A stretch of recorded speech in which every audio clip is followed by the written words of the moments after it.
Or not. Okay.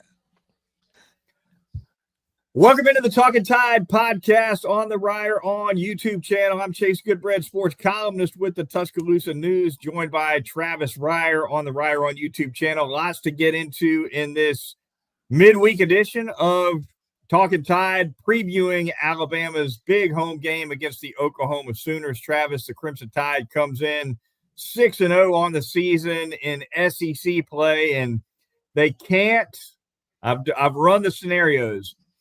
They cannot clinch a spot in the SEC championship game with a win over OU. However, if they do knock off the Sooners, most of the remaining scenarios, and when I say most, I'm talking 75% plus, have Alabama in there, whether they win or lose to Auburn.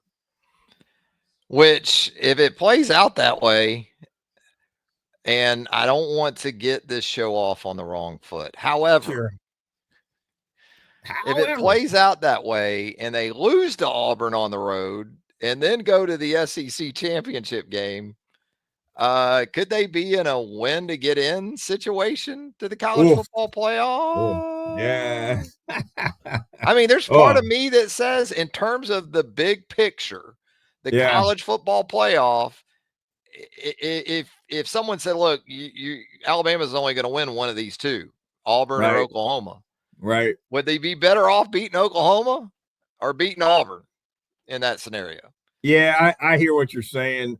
I'll say this: if they were to beat Oklahoma, lose to Auburn, lose in an SEC championship game, and get left out, that would be the first and biggest, boldest, ugliest example of the selection committee penalizing a championship game qualifier, right? Which I think they're loath to do. But you know, and playing into that, of course, is we're starting big picture, aren't we? That's fine. We'll start big picture. Yeah. Keep in mind that the selection committee in the off season, Travis, and I'm hesitant to believe this until I see it with my own eyes, but off season, they said we're going to start taking strength of schedule in greater consideration, right? So that plays into it too. Well, and I mean, if Alabama beats Oklahoma on Saturday and Georgia wins out, Vandy wins out to go 10-2, right? Head to head, in a scenario like we're talking about at the end of the regular season, quality of wins would seem to really benefit Alabama, and also in terms of strength of schedule. So, conversation for a later date. Yeah. Just planting a seed for down the road. We start with the T's here on Talkin' Tide. We did not bury the lead. No, we didn't. Well, we kind of did, because the damn game this week's Oklahoma, and we haven't talked about it yet. So Sooners coming in, Travis. It's going to be 2:30 p.m. Central Time kickoff. Oklahoma comes in 7-2 on the year, still in the college football playoff picture. Certainly, as Oklahoma, a win over Alabama would be huge for the CFP chances for the Sooners, no doubt about it. Definitely, though, on the outside looking in, where the SEC game is concerned, we're sitting here right now in mid-November, still with 5 SEC teams sitting on one or fewer SEC losses. Yeah, and given that, there may be some wild scenarios where a 2-loss team, sneaks in there, but right now, you better have none or one if you want to stay in that SEC championship game hunt. Yeah, for sure. Of course, Alabama's only lost this season non-con. So conference losses, they're in a good spot. Texas is kind of that way, has 2 losses, but just 1 in the league, because had the loss to Ohio State to open the season. But yeah, I mean, it's an interesting matchup. And, Oklahoma essentially began its playoff a couple of weeks ago in Knoxville. I mean, that was essentially a playoff game, because with those two teams, a loser was going to be very much behind the 8 ball where the college football playoff was concerned. So Oklahoma wins that game. gets a bye week, and now moves on to what for OU anyway is the equivalent of another playoff game. If they win this game on Saturday, then a game like Missouri will become a sort of playoff game for OU. And I'm sure that's the way Alabama's approaching it too. It feels like Alabama has approached every game since Florida State like it was a playoff. And that seems to have done wonders for them as far as maintaining the engagement required to go on this run they've been on. No question about it. And also interesting too, just from the standpoint of dynamics from last year to this year, Oklahoma last year, 2024, knocked Alabama out of the playoff hunt with that third loss. Alabama, shoes on the other foot now, right? Because Alabama can hand Oklahoma their third loss, which would, I think, pretty much knock them out of the playoff hunt. So now the difference, of course, is when OU took on Alabama last year, they already knew that a third-tier bowl was the best they could do, right? Because it was a rough year for the Sooners last year. By contrast, Alabama comes into this game with everything goal-wise still right in front of them. It's a tenuous situation for OU. If they drop this one on the road at Bryant-Denny Stadium, then it's going to be keychains for bowl prizes for the Sooners. Yeah, I think so. And then you start to wonder about Brent Venables all over again, because this would be a third loss. And let's say they drop a game to like Missouri, and now they're 8-4 at the end of November. How does that resonate with that fan base that was not happy? It's improvement, certainly over a year ago, but Oklahoma, kind of like Alabama, doesn't measure improvement based on 6-6 the previous year or whatever, 7-6, 6-7. So huge for both teams. I don't know about you. For Alabama, I feel better about this matchup than I did LSU. That may sound crazy because Alabama was a double-digit favorite last week, but I didn't like that number. Alabama ultimately covered it, I guess. But I just felt like LSU offensively had more difference makers, at the skill positions and, even at quarterback, although Nussmeier, we know, was benched in that game now against Alabama. I don't know about you. What's your sort of, just before we get nuts and boltsy, what's your general vibe right now where this matchup is concerned? Different than yours. To me, Oklahoma presents bigger problems for Alabama than LSU did, and I guess there's a little bit of Monday morning quarterback in there because Alabama's already knocked off LSU. But even before the LSU game, I saw this as a bigger challenge. OU comes in, number one defense in the league, giving up 14 points a game, only giving up 264 yards a game. That's also first in the league. They've also got Georgia level special teams, big time special teams for Oklahoma. Great kicker. We know that. He's 18 out of 19 on field goals. So he's basically money. And by the way, he's 6 out of 6 from 50 plus. Yep. So Tate Sandell is going to give you 3 whenever you get him in range. You got to assume that. Punting wise, they got the number one punting average in the league, averaging like 47 yards a punt. So from a special teams standpoint, you've got to give Oklahoma the edge, unquestionably. And as good as Alabama's defense has played, and I think Alabama's defense has steadily improved, played certainly one of its best games against LSU, didn't give up a touchdown. But this OU defense has been crazy good. And they get after the quarterback. I don't know. We get player availability reports. Was it tonight we got the first one? First one tonight. Yeah. Okay. Well, I need to see what a couple of guys for OU look like in that regard, starting with R. Mason Thomas, who leads the Sooners with 6.5 sacks. He had the scoop and score a couple of Saturdays ago against Tennessee. That's what I'm interested in for OU, is a couple of guys. And look, they're still across that front seven, especially really, really good. I'll say this though, the offense for Oklahoma, I think if you can do a good enough job on Mateer as far as his legs, my biggest concern for the Alabama defense this week isn't Mateer throwing the football. Satania is a really good wide receiver. Other than that, though, it's not the sort of assortment array of weaponry that, say, LSU runs out there. Right.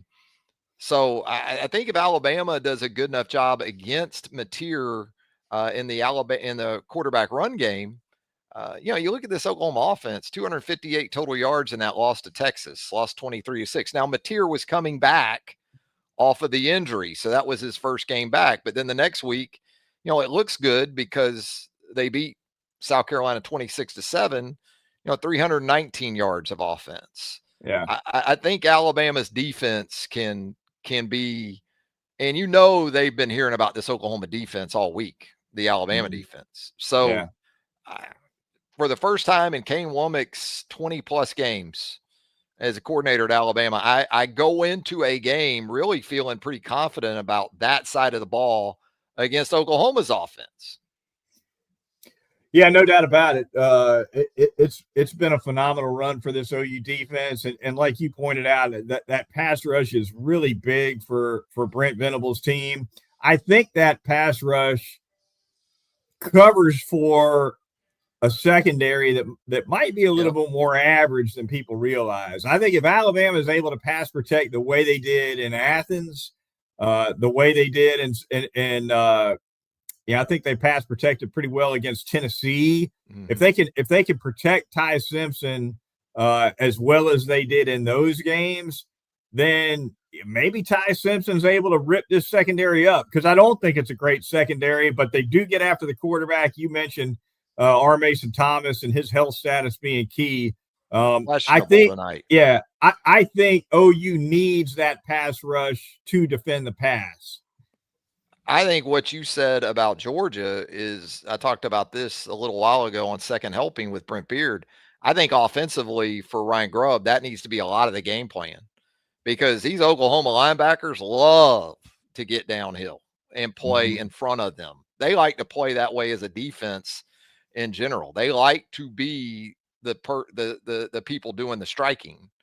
And I thought Grubb did a masterful job against Georgia in a couple different areas, one of them being consistently getting C.J. Allen and Raylan Wilson outflanked to the perimeter, whether it was the backs throwing it to him, whether it was the quick game, whether it was Josh Cuevas.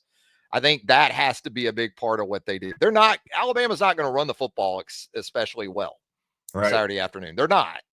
But they can cover for some of that and perhaps even get some explosive plays out of those type of approaches. Pin and pull, line up in some condensed formations, but then pin and pull, get to the perimeter that way.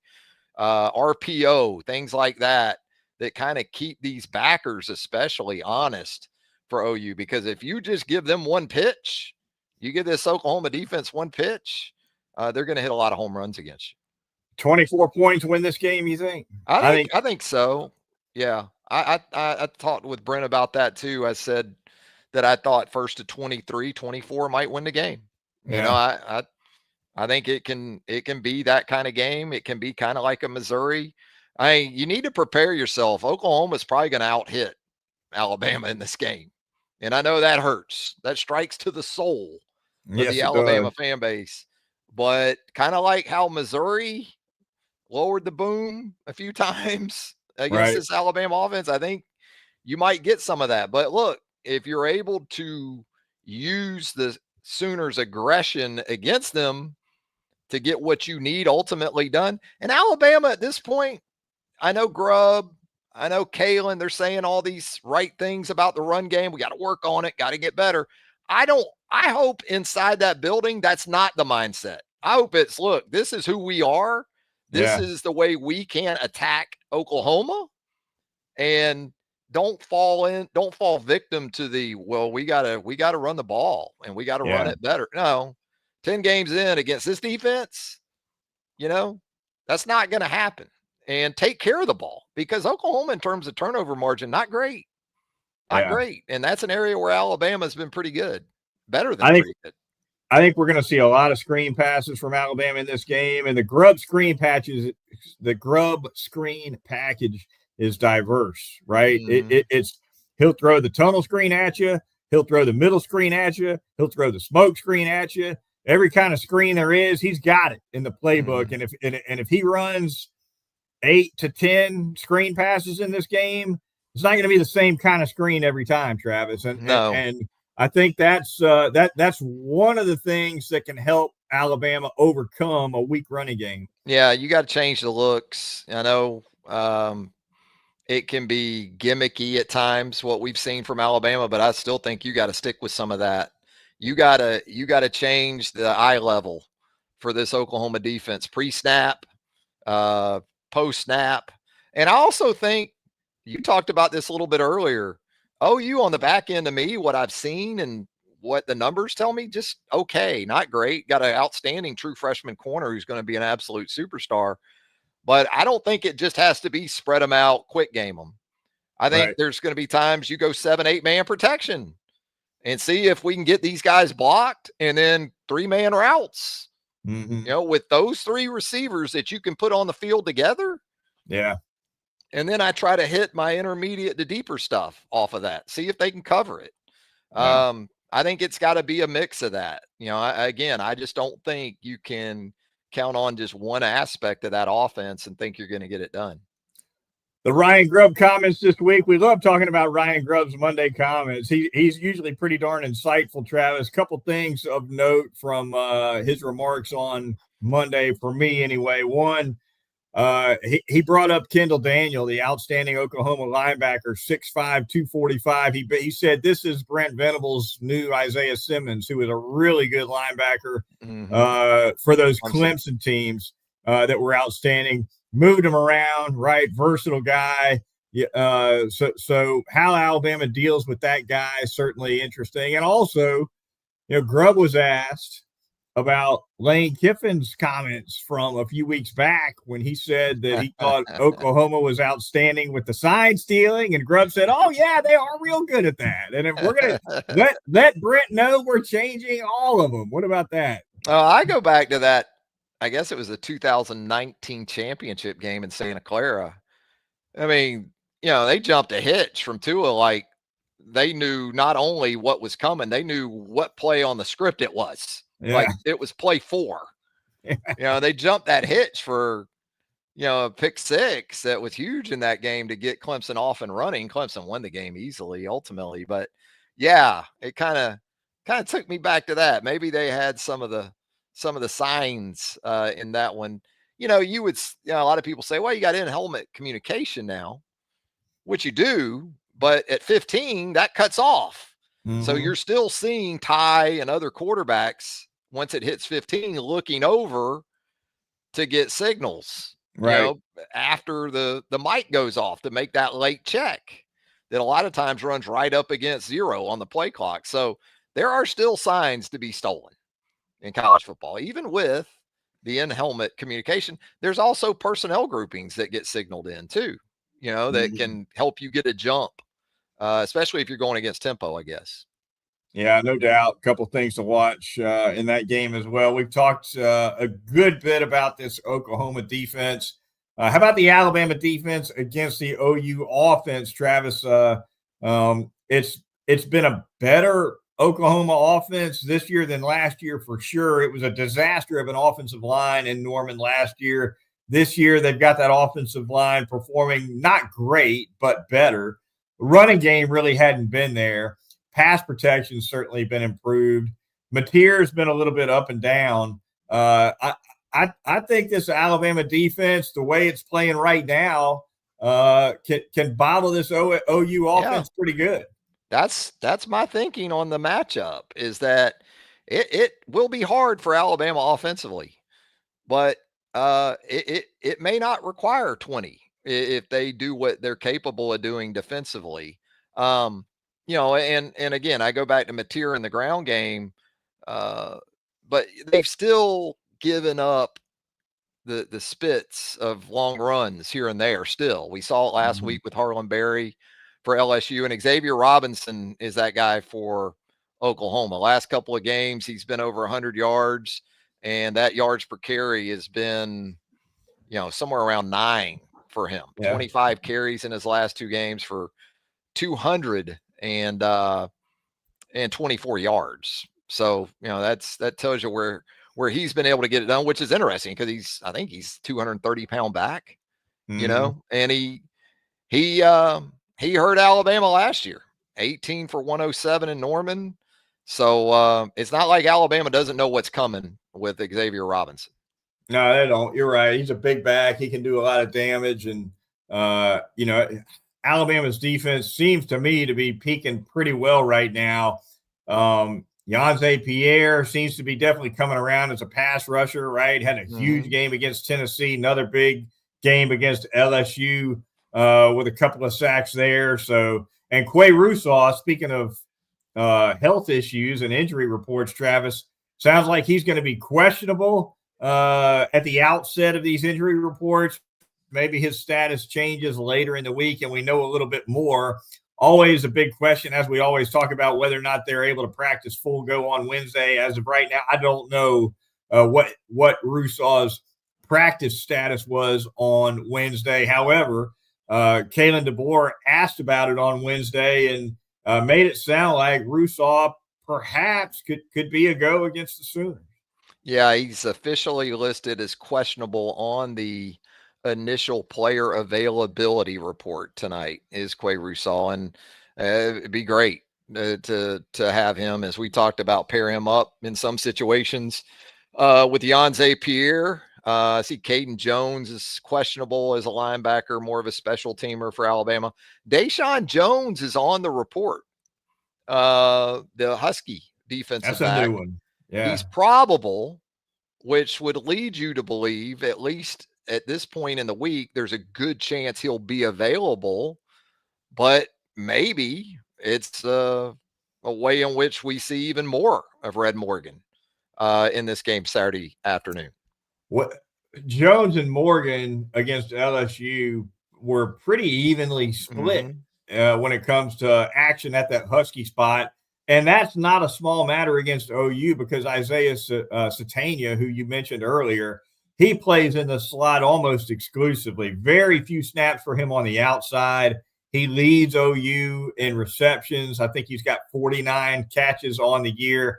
And his average per catch, Travis, is 14.1 yards, which is high for a slot guy, right? Yep. You usually see those slot guys catching balls on 3rd and 4, and they're just the guy that gets open quick, gets tackled quick, and a lot of times those slot guys, their average per catch is under 10. 14 yards a catch for a slot guy tells me that he can do some damage with the ball in his hand after the catch.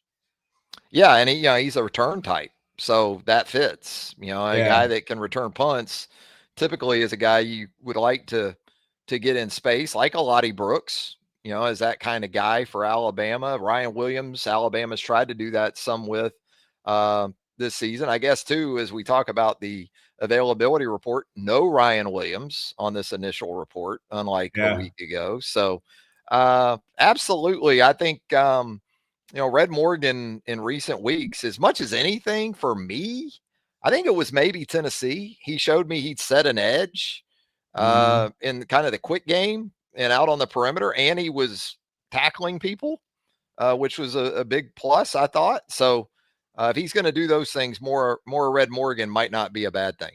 No, it might not. And he's one of several players on this Alabama defense who have steadily improved. I thought Morgan had a really rough game, albeit in limited snaps, against Florida State in the opener. Who did? Yeah, a lot of them did. He's steadily gotten better, even though so he hadn't played a ton of snaps, but he's certainly playing a little bit more lately. Also a guy who I think has improved quite a bit, Travis, and really over the last month has made quite a few plays as Nakai Hill-Green at inside linebacker. Those guys at those inside linebacker spots, that I got to think that's sort of come together as well as Kane Womack could have hoped. I mean, when you brought Nakai Hill-Green in from Colorado via the transfer portal, I'm sure part of that, a good bit of that going into the season was where was Deontay Lawson going to be coming off of his injury, which probably don't want to say this too much, Oklahoma a year ago for Deontay. So I'm sure this one carries a little extra meaning for him. but those three have been they've complemented each other well. There's no doubt about it, and I've said this since I guess Sunday night when we talked a little about Oklahoma. Quarterback runs this week for John Mateer. There must be consequences when they run the quarterback. When Oklahoma runs the quarterback, these linebackers, somebody, Bray Hubbard, somebody that there has to be consequences when they do that. And so, we'll see. It was I guess it was Jefferson against Tennessee who got the shot on Aguilar down around the goal line. Legal, of course, clean, not advocating for dirty play here, Chase. Right. But you've got to make Mateer aware early in the game. And he's a tough dude for a quarterback. I don't even know how much that'll bother him, but you got to put the thought in his head early that, it's not just going to be a lot of space to traverse if that's the path you're going to take. Yeah. And bear in mind, and I'm sure Kane Womack has spun this reel for the defense quite a bit. Jackson Arnold really hurt Alabama as a runner last year, right? And of course, he's moved on to Auburn now. But if John Mateer is a guy who Womack feels like is a major threat in that zone read game as a keeper, well, flip on that tape from last year. Jackson Arnold ran, especially in the second half. Arnold really hurt UA last year. Shrunk the game. I mean, just took the game, took the clock. And that was almost just a single wing game plan for Oklahoma. You play behind that defense, and I don't think that's going to happen. New coordinator. He's not, Arbuckle isn't going to go with something like that. He's going to run his stuff. And a big part of that stuff, though, does involve John Mateer with his legs, and especially later in games when it's tight and it's put away time or winning time. That's when you really will probably see Mateer the most with his legs. Going to be a lot of fun. All right, the Talkin' Tide podcast on the Reier on YouTube channel. Going to be moving on here. Want to ask our listeners and viewers to contribute to Parker Covers Alabama, a 501c3 nonprofit at parkercoversalabama.com. It supports wheelchaired Alabama residents. It was launched in the name of Mike Parker, a friend of mine and Travis's, who spent 20 years in a wheelchair. We lost Mike, unfortunately, earlier this week, and we got Parker Covers Alabama started. Again, parkercoversalabama.com if you'd like to make a donation to support wheelchaired Alabama residents. Definitely would appreciate it. The Talkin' Tide podcast on the Reier on YouTube channel. Moving on to close things out, as always, Travis, to bounce around the SEC and the action in the league this week. Got to start with Texas and Georgia, right? That's the other big headliner game. Georgia comes in ranked 5th at 8-1. Texas comes in ranked 10th at 7-2. That'll be a 6:30 p.m. ABC kickoff. And so for folks who want to see Alabama OU and Texas Georgia back-to-back, they're locked in on ABC for 8 hours there, right? Yeah, it's pretty fascinating because you got the retro sort of titans of the league, at least of late, in Alabama and Georgia, and you got them taking on the new guys on the same Saturday. I mean, I love it. That's awesome. Texas has the feel of a team that maybe has gotten right now. It took a little while, but at the right time, they're playing the best that they've played all season. Now, they've done a lot of it offensively with the quick game and created explosive plays against Vanderbilt, against not Mississippi State last week, but they've done that here in the last few weeks where they've used that quick game out to the perimeter to really hurt defenses like Vanderbilt. I don't think they're going to be able to do that as much against Georgia, although Georgia on the back end, this isn't vintage Georgia secondary play under Kirby Smart, especially. So Georgia's run game really kicked in against Mississippi State last week. Texas typically going to be pretty tough in that regard. So Arch Manning, Gunnar Stockton, a couple quarterbacks playing good football right now, confident football. I like Georgia at home, but I think it has a chance to be kind of like Alabama, Oklahoma, not a game in the 30s maybe, but very competitive throughout. a little bit more on the line for Texas than Georgia in this one, right? Because if Georgia beats Texas, Texas is not going to go to Atlanta, and they're not going to go to the CFP. I think like that's fair Oklahoma to say at this point, right? Same thing. On the flip side, if Texas knocks off Georgia, that's going to knock Georgia out of Atlanta, but it's not going to knock Georgia out of the CFP. It won't, but Georgia will still have Georgia Tech in Atlanta. Yeah. So not a gimme this year. It's not. Not a gimme this year. It should be a lot of fun. Again, that Texas-Georgia game getting started 6:30 p.m. Central Time, coming right off of that Alabama-Oklahoma game. Should be fun as well. Elsewhere in the SEC, Travis, Missouri will host Mississippi State. Ole Miss will host Florida. Tennessee is playing a non-conference game against New Mexico State, as is Kentucky hosting Tennessee Tech.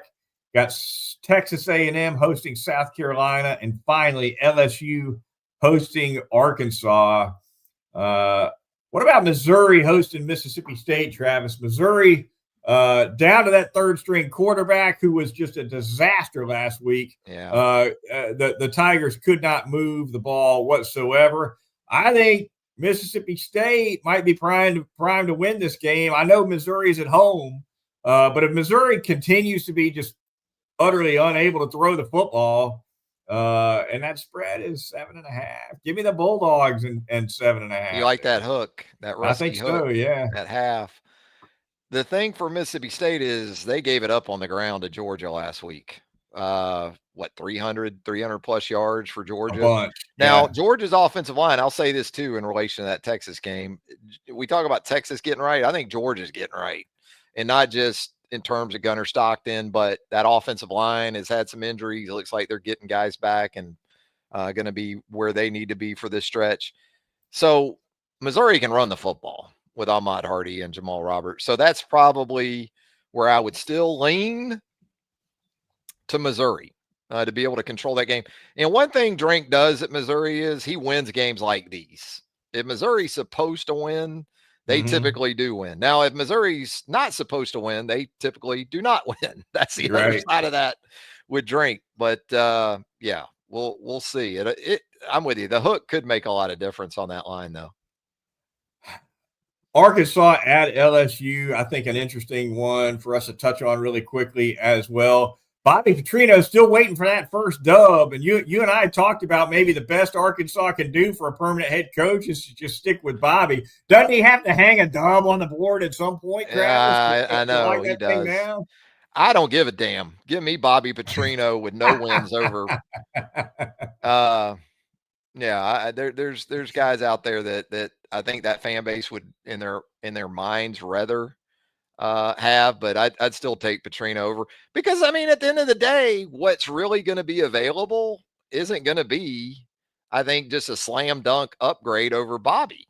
But it is. It's hard to give him another crack at it on a permanent basis if he goes through this elongated interim stretch with a warm bagel in that loss column. LSU hosting that game, of course, with an interim coach on their own now, Frank Wilson. So call that one the interim bowl, I suppose. And Ole Miss hosting Florida would definitely clear up the SEC championship game picture a lot if Florida was able to pull off an upset in Oxford. But I just do not see that happen, especially after what Florida did against Kentucky last week, just getting blown off the field. They're not beating Ole Miss in Oxford. Yeah, you know how like in pro sports they say teams are getting ready for Cancun. You know when the season's gonna players are getting ready for those tropical destinations. Yeah. As soon as the season's over, I think that's Florida roster thinking about other places that they're gonna land in potentially, including DJ Lagway.